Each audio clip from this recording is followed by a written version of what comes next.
Assalamualaikum warahmatullahi wabarakatuh. Okay, hari ini kita akan belajar mengenai satu topik, iaitu topik pembandaran. Okay, sebelum kita masuk ke topik ini dengan lebih mendalam, mari kita lihat apakah yang dimaksudkan dengan pembandaran. Okay, pembandaran adalah proses perubahan pentempatan daripada kawasan luar bandar menjadi bandar. Pembandaran juga bermaksud perkembangan bandar menjadi bandar yang lebih kompleks ataupun yang lebih besar.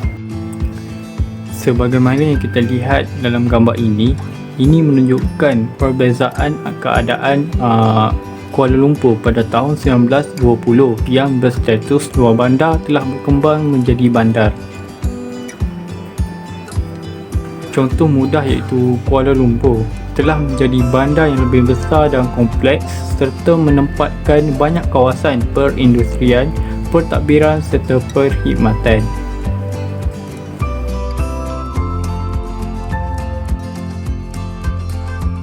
Okey, kita masuk pada proses pembandaran.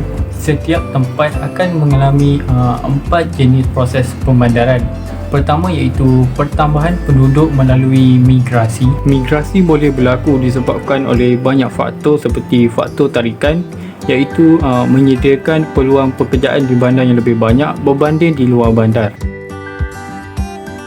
Yang kedua iaitu pertambahan penduduk melalui pertambahan penduduk semula jadi. Dalam aspek ini, apabila sebuah kawasan bertambah maju dan stabil daripada segi ekonomi, maka kawasan tersebut akan menjadi kawasan tumpuan ramai.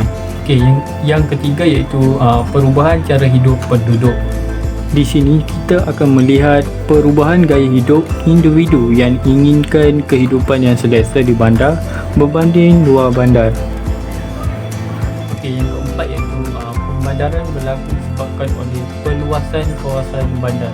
Perluasan kawasan bandar ini bermaksud berlakunya rebakan bandar atau konurbasi yang menyebabkan bandar bercantum dengan kawasan bandar berdekatan seperti di konurbasi Lembah Kelang.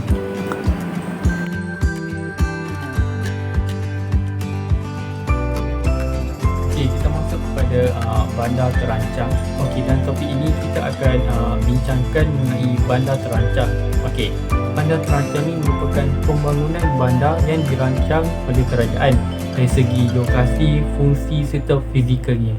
Okey, terdapat dua jenis bandar terancang, iaitu bandar satelit dan bandar baru. Okey, yang pertama iaitu bandar satelit. Okey, bandar satelit ini bermaksud bandar yang dibina berhampiran dengan bandar induk. Tujuan bandar satelit dibina adalah bagi mengatasi masalah kesesakan penduduk dan tempat tinggal di bandar induk. Okay, sebagai contoh bandar satelit ialah Petaling Jaya di Selangor, Senawang Negeri Sembilan dan Tampoi di Johor. Untuk pengetahuan kamu, bandar satelit Petaling Jaya telah diwujudkan pada tahun 1952 sebagai bandar satelit Kuala Lumpur.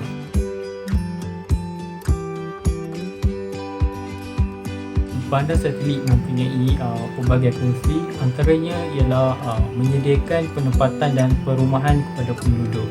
Bandar satelit akan membina banyak tempat kediaman bagi menampung jumlah penduduk yang tinggal di kawasan bandar induk. Yang kedua iaitu menyediakan kemudahan asas yang lengkap seperti jalan raya, bekalan air, bekalan elektrik dan sebagainya. Okey, yang ketiga iaitu perkembangan kegiatan perniagaan dan penyediaan kawasan industri. Okey, di kawasan ini banyak industri telah dibina bagi merancangkan lagi ekonomi negara. Okey, yang terakhir iaitu menyediakan peluang pekerjaan. Pembukaan kilang industri telah menyebabkan permintaan yang tinggi oleh majikan untuk mengambil pekerja untuk bekerja di syarikat-syarikat mereka. Okey, seterusnya iaitu bandar terancang yang kedua iaitu bandar baru. Bandar baru adalah bandar yang dibina di lokasi yang khusus ataupun yang baru dengan perancangan fungsi yang khusus. Seperti bandar satelit, bandar baru juga mempunyai fungsi-fungsi yang tersendiri. Antaranya ialah fungsi yang pertama bandar baru iaitu membangunkan kawasan luar bandar.